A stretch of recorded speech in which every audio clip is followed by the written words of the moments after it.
ሱረቱል ረህማ ላይ ይመስለኛል ስለ ሁለቱ ባህሮች ስለሚጣፍጠውና ስለ ጨው ውሃ ስላለው ግርዶሽ የሚያነሳው ሐሳብ ባህር በራሱ ኢንዲያን ኦሽን እና አትላንቲክ ኦሽን ስታገናኙት አሁን የትም ቦታ ብታገናኙት ኬፕ ታውን ጋር መልኩ ይለያያል፣ አይቀላቀልም።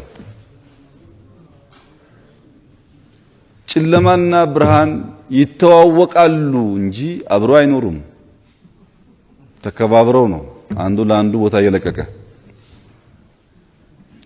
ሰላም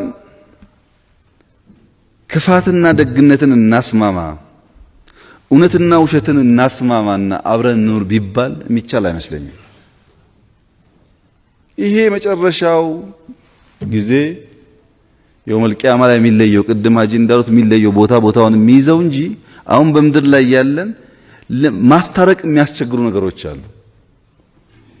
አሁንም በእኛ ሰላም የምትችሉትን ሁሉ ሞክሩ።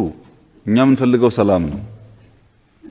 እንዳላችሁት እስላም የሰላም እምነት ነው፣ በሰላም የሚያምን ነው።